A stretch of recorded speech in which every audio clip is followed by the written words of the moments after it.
Hi and welcome back to Cheeky Crypto. My name is Nick, and today guys we're going to be jumping down into the world of Bitcoin, taking a look at what's been going on most recently and what I would expect to happen next. As I get into this video, if you find it useful and informative, hit the like button.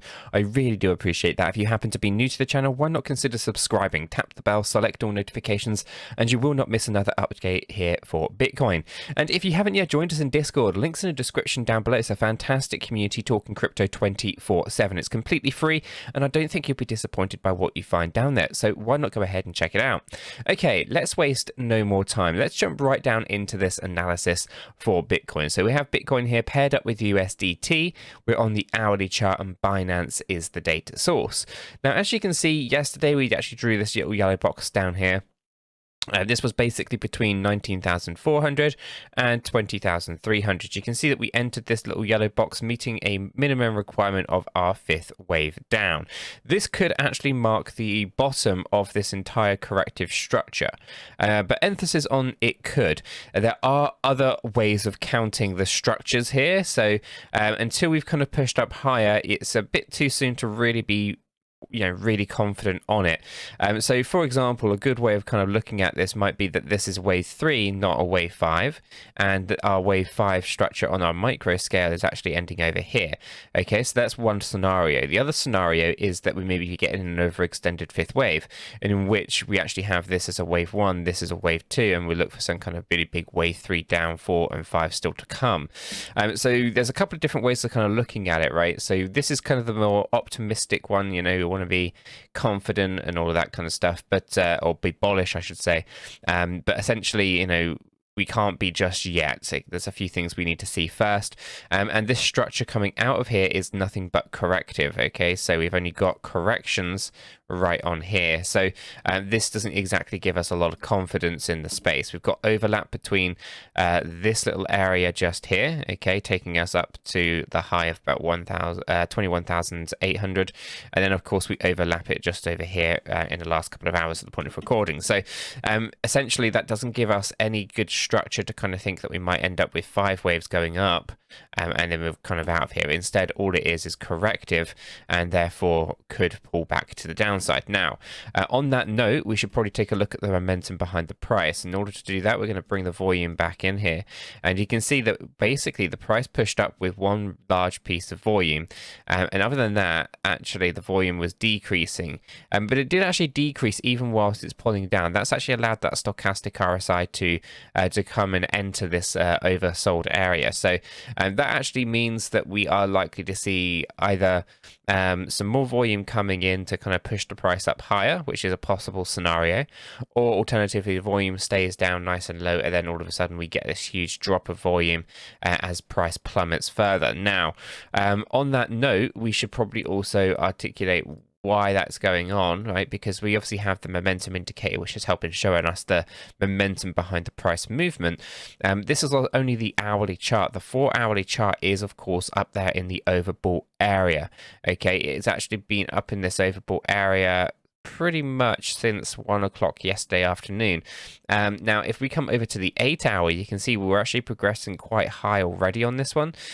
So I'm not overly optimistic at this stage. And again, this one actually gives us a bit of an idea and a bit of a better view that actually that down at the bottom here could just be the bottom of wave 3. This is our wave 4 bounce, and then we come down into our fifth wave lower afterwards. Okay, so on the 8-hourly chart, it gives us a slightly different overview of this entire structure than what we're seeing on the hourly chart. So I should be a little bit cautious here, because essentially we haven't quite hit the overbought area, which does tend just to mean that there's possible scenario to move a little bit higher up here. Also, just bear in mind that this thing doesn't have to go all the way up to the overbought arrow before reversing. If we come back into history here, you can see that we actually had a couple of moments where we went about halfway and then we plummeted back down from there as well. So, we should be quite cautious at this stage. This is a wave 5 corrective move that is still playing out, in my opinion, and until we've moved up significantly higher, we cannot be confident that we are done with this entire correction. It does look more like a fourth wave here is yet to play out, and then we basically are looking for corrective moves to the downside afterwards. And it does look like more and more likely that this little area that we hit yesterday was just our third wave and not our fifth wave. Okay, now on the daily chart you can kind of see how that structure has played out, and you can see where it's kind of heading here. The bounce to the upside is very much aligned to that 4-hourly chart as well. So we are of course oversold on our daily stochastic, the weekly stochastic, and the monthly stochastic RSI. So all of the larger time frames are actually looking for relief to the upside. However, there's still a fair amount of corrective moves that have to happen here in order for us to be a little bit more confident on what happens next in terms of going up. And for now, I still feel that there is a lot more room to the downside to be had, and we should exercise caution until otherwise proven to be kind of a bit more relaxed with it. Now, as I come up, I'm going to come over into my Bitstamp data here, just on the weekly chart. Just to reflect on where we are right now with some of the indicators that we've been using previously. So, we obviously will start things off with our 200 SMA.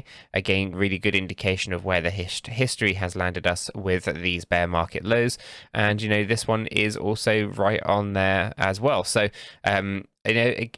if we are still looking for our fifth wave down lower, then we are going to come significantly lower than we had done in 2018 for this 200 simple moving average. However, it might be very much aligned to what happened back in 2014, 2015. So keep an eye on this one. It's an interesting kind of point of view. Now, the EMAs, those exponential moving averages, again, very much aligned to what happened in all of the previous cycle lows as well. So again, that's also still looking pretty good. And of course, one of the channel favorites, the Gaussian channel here, gone red, showing us that value is here. And so, essentially we are, a couple of weeks into this one now, which historically has led us right into these bear market lows. So I do think we are getting very, very, very close to finding this bottom now. And, I think we're going to start to see the reversals. I'm expecting something quite similar to 2019. I'm not looking for something that we saw back in 2015 with a slower grind out. But, each one is unique. It's a little bit different, potentially. So, I'm expecting some kind of faster paced action, but I could be wrong on that. Timing is not something I'm going to get right in this space. At the moment, we are staying just above the $20,000 level according to Binance. But if I do hover above this particular candle wick on Bitstamp, it is coming up at basically $20,079. So again, it just narrowly misses, just narrowly kind of misses that previous all-time high and dropping down lower than that. So for the most part, that's still holding up. It's holding up incredibly well. So it'll be interesting to kind of see how that fifth wave forms and whether or not we actually do lose this previous all-time high for the first time in Bitcoin's history. Guys, I'm going to leave the video there. If you have found this useful and informative, hit the like button. I really do appreciate that. If you happen to be new to the channel, then why not go ahead and subscribe, tap the bell, select all notifications, and in doing so you will be kept up to date with absolutely everything that we do here at Cheeky Crypto. With all that said, done and out of the way, I hope everyone has a fantastic day, and I'll catch you all in the next one.